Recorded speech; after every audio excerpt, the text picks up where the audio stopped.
Well, magandang araw mga kapitek.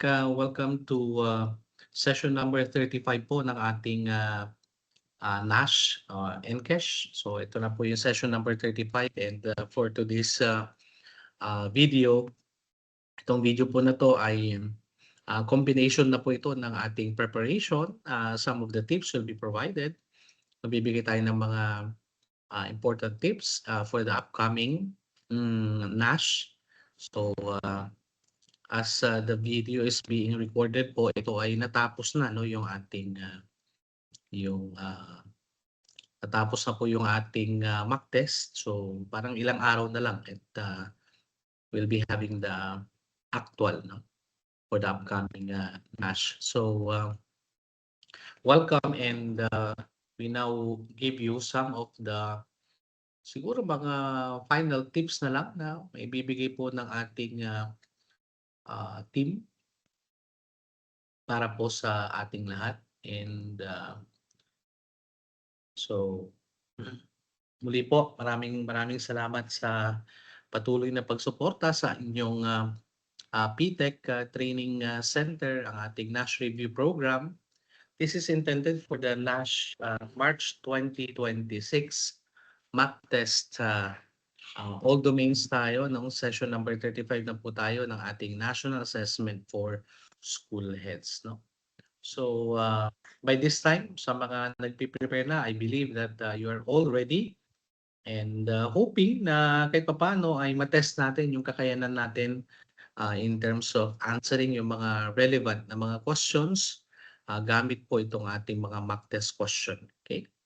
The school collaborates with local health professionals who conduct medical checkups while teachers integrate health awareness topics into science lessons.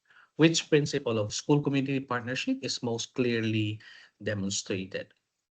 Tandaan po natin mga kapitek palagi ang pag-identify ng mga keywords no dito sa ating mga STEM so that you can easily pin down kung alin dito sa mga options ang may kinalaman doon sa tinatanong. No? So in this particular case, you talk about collaboration no? ng sa mga local health professionals with that of yung mga teachers naman integrating health awareness topics. So ano daw principle no, ng school community partnership is being demonstrated? A, community involvement, B, integration, C, delegation, or D, separation. Okay, mga keywords lang yan. Tandaan natin, alin dyan ang may mas mabigat na meaning when it comes to the school community partnership. With that alone, makikita mo na kagad kung alin yung may pinakamabigat na meaning doon pa lang sa behavioral term or the first word no ng ating mga options. So ang tamang sagot for mock test question number 1 ay tama ka kung ang sagot mo ay letter B. No? The collaboration shows that community services are integrated with academic instruction, enriching learning while addressing students' well-being. Yeah. So the effectiveness is there if there is a proper collaboration in terms of the context being mentioned. So medyo malapit-lapit na no yung A and B, pero syempre if you look at letter A kasi a substitute for classroom instruction. So not typically or not in its totality no na inalis mo yung sinubstitute mo yung classroom instruction with that of the community involvement. Kaya ang better na answer dito ay ang letter B, integration of community resources with that of the curricular goals. In that manner, mas nagiging adaptive, contextual yung community partnership no, na binabanggit po dito sa ating mock test question number 1. Huwag kakalimutan ang chocolate pagka kayo po ay magti-take ng examination. Nuts would be good. I have nuts right now. Nuts would be good. Stickers or any kind of a chocolate bar would help at least 30 minutes before the take ng inyong examination. Okay? Mock test question number 2 tayo. Which situation best illustrates the sociological foundation of school community partnership. Again, domain number 5 ito, no? Yung pinupunto natin dito, building connections. So, A, schools operate independently. B, parents and community organizations share responsibility. C, teachers handle both academic and social issues with external support. Or letter D, community groups focus on non-academic programs. What do you think is the correct answer in this particular question? The answer here is, so again, makikita ninyo yung connection, no? The connection between the keyword there is sociological foundation of school community partnership. Ayan. Okay? So the correct answer here is letter B. Parents and community organizations share responsibility for student development. Well, anyway, the context of letter B naman ay makikita mo na siya yung pinaka ideal, no? Dahil nga yung A, C, and D are somehow not connected, no? I mean, hindi mo makikita yung connection noong yung school with that of a community partnership for A, C, and D. It's only B ang may ganyang klase ng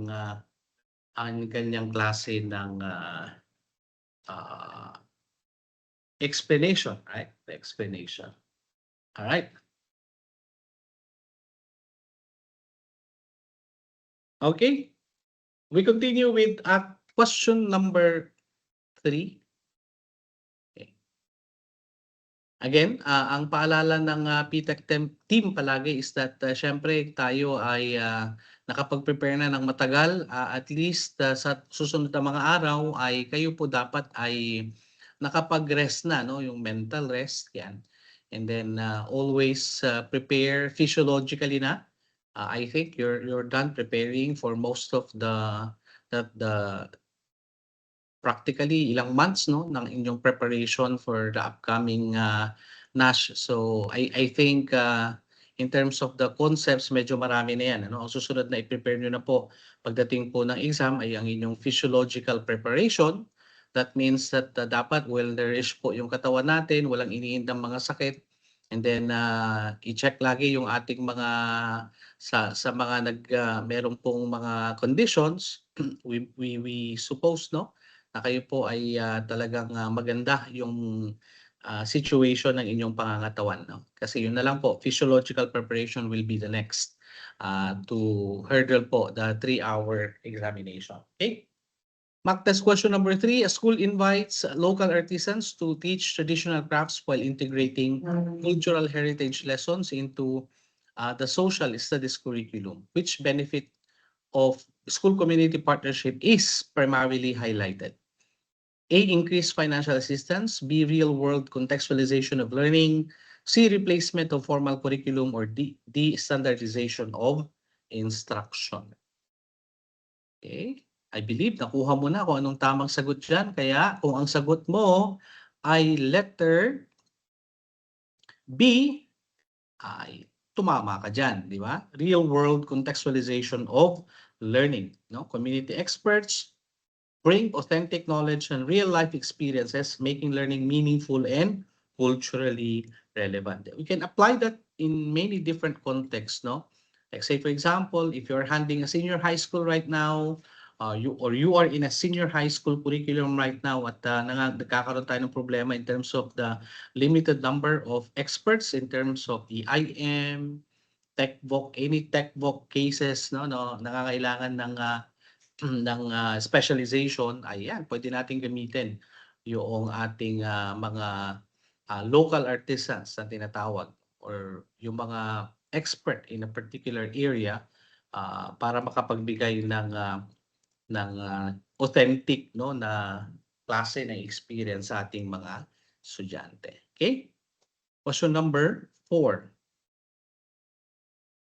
Under the principles of educational governance, which action best reflects the shared responsibility mandated by education policies? A, schools independently design programs. B, community organizations manage all school activities. C, schools coordinate with stakeholders to plan and implement educational programs. Or D, parents are informed about school decisions after implementation.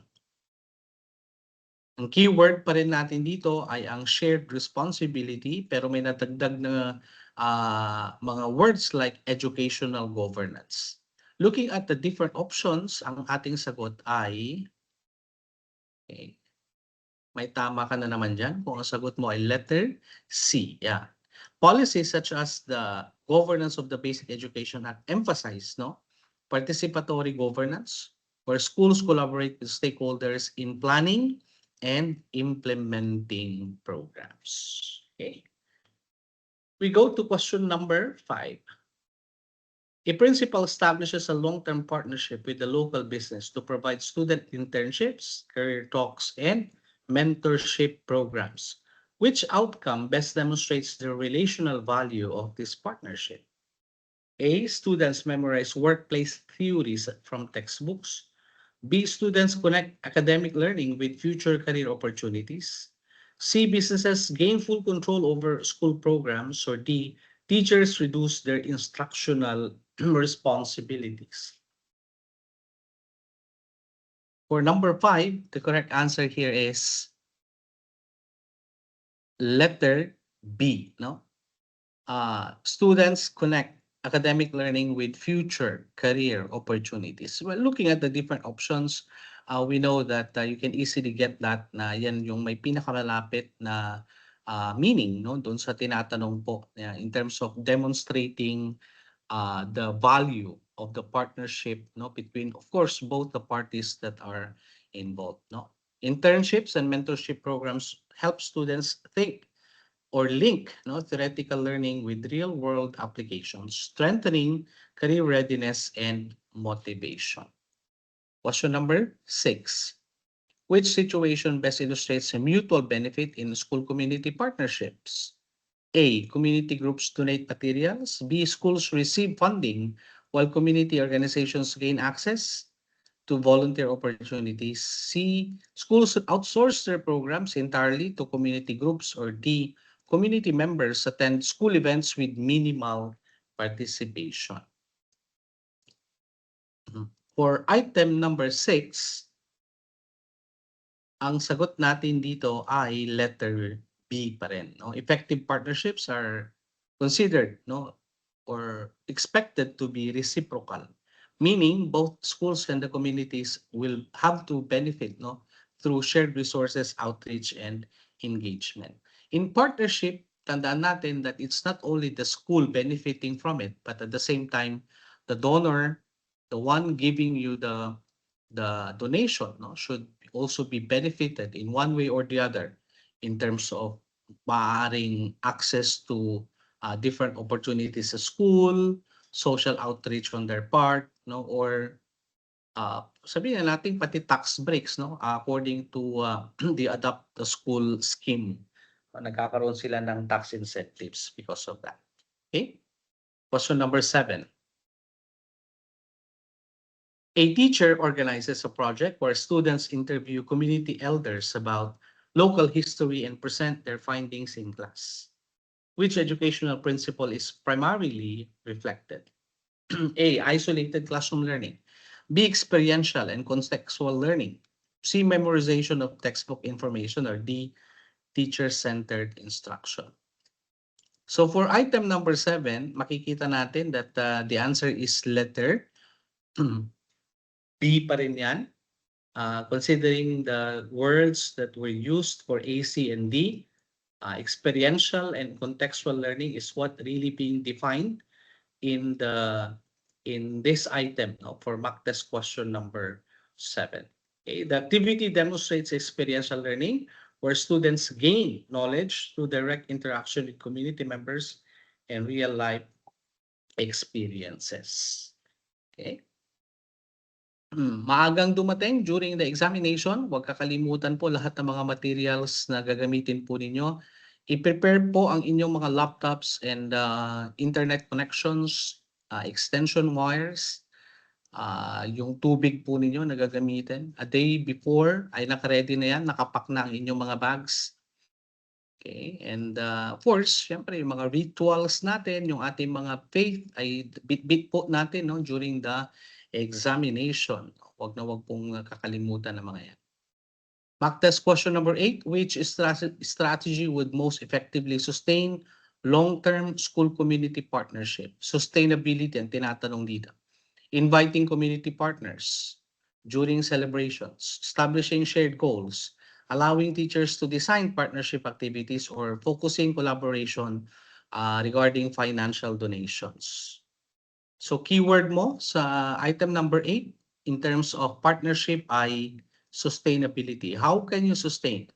Ang tamang sagot for number 8 ay letter B, no? Establishing shared goals and maintaining continuous communication. Ayan. So dapat nga, sabi nga ng ating mga partnership expert, dapat merong shared goals yung dalawang entities or institutions so nagkakaroon ng partnership in order for them to benefit no from the partnership at magkaroon ng sustainability yung kanilang uh, yung ginawang agreement. All right?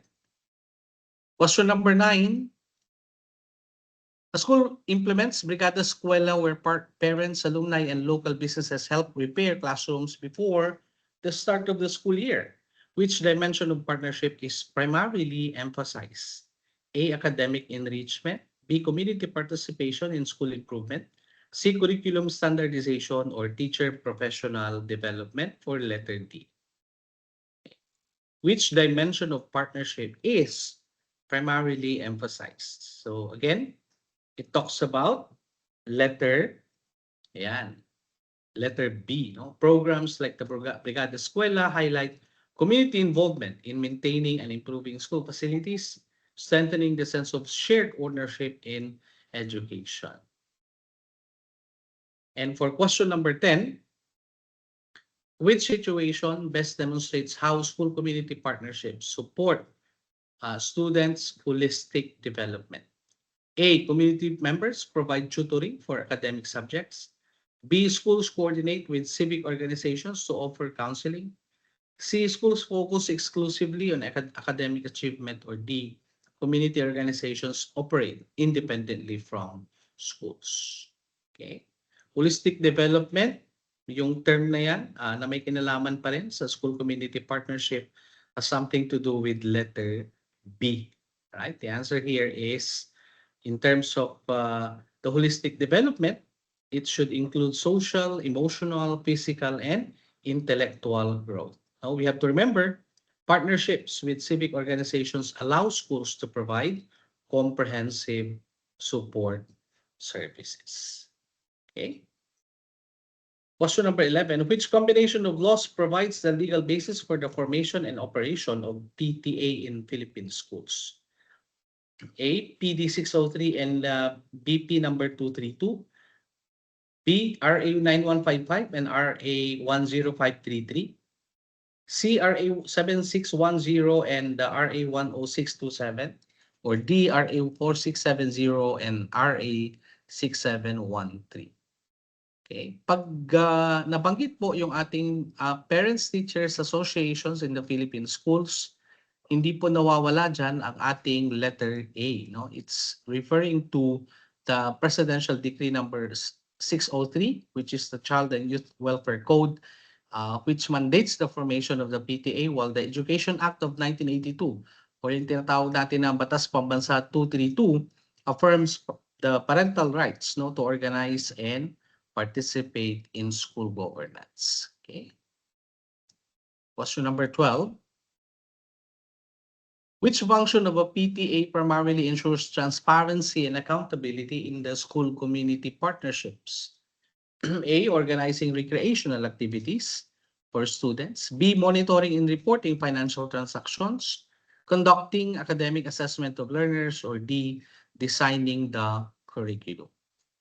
Ensuring transparency and accountability has something to do with the answer here for number 12 is letter B. Now, PTAs must manage and account for funds transparently, ensuring that financial activities are properly documented and reported to members. While it is true that PTAs are the PTA itself, no? Meron yan sa kanilang mandate ang pagkokolekta ng mga voluntary contributions. The role of the school head is to ensure that the funds are properly liquidated, properly accounted for, and the PTA is also mandated, no, to submit the financial reports, no, complete with all the necessary liquidation documents to the school. All right? Yan po yung mandato ng ating PTA for that matter.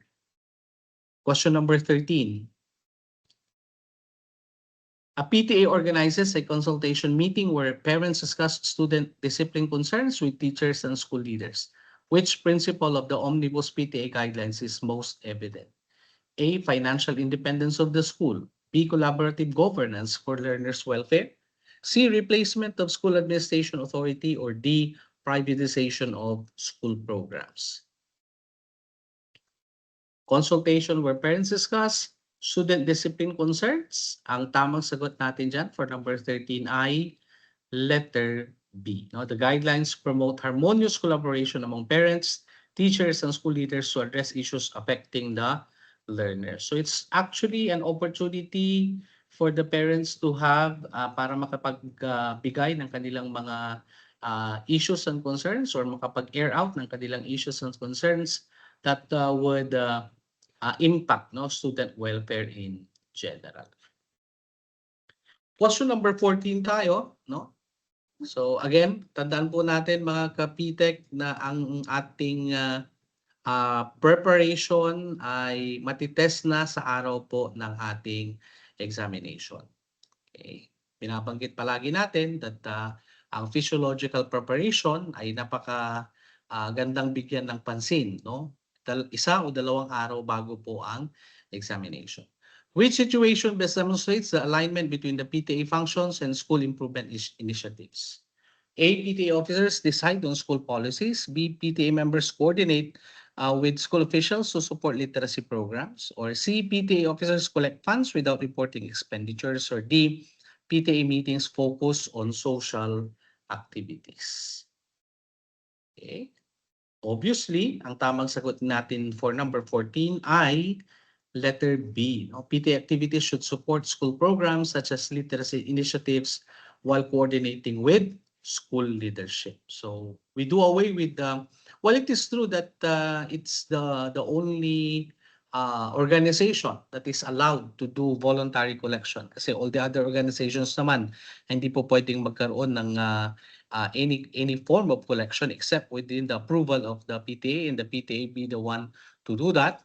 So it's also important that the non-financial aspects should also be given importance, like supporting literacy initiatives and other important relevant programs na nakapaloob din po sa ating ESIP, at ito ay ating ini-implement yearly gamit po yung ating AIP or Annual Implementation Plan. Question number 15. Why do the Omnibus PTA guidelines emphasize clear election procedures for officers? Yan, nakalagay na yung sagot. To allow school administrators to appoint PTA? Hindi po, but it's actually for the purpose of ensuring democratic participation and legitimacy of leadership. No, it's yan naman yung pinaka-point, no, bakit tayo nagkakaroon ng clear na election procedures for the officers. So again, the PTA members or the officers and members, the officers primarily are elected on a yearly basis, and there's no more third time, no, that a certain officer or the president could run. So pwede siyang magpahinga pero at least 2 consecutive lamang po ang pwede niyang takbuhin, no, para maging isang opisyal ng ating PTA. Alright? There you have it, our mock test question tayo dyan. Naulit yan. But again, we are just emphasizing po yung inyong level ng preparation sa lahat po ng mga pasugid po na nanonood ng ating PTEC videos. Maraming salamat po sa inyo. And good luck po sa inyong lahat, our future school principals. At maraming salamat sa inyong suporta sa ating PTEC program. So muli po, Ito po si Sir Willie ang inyong lead trainer, no?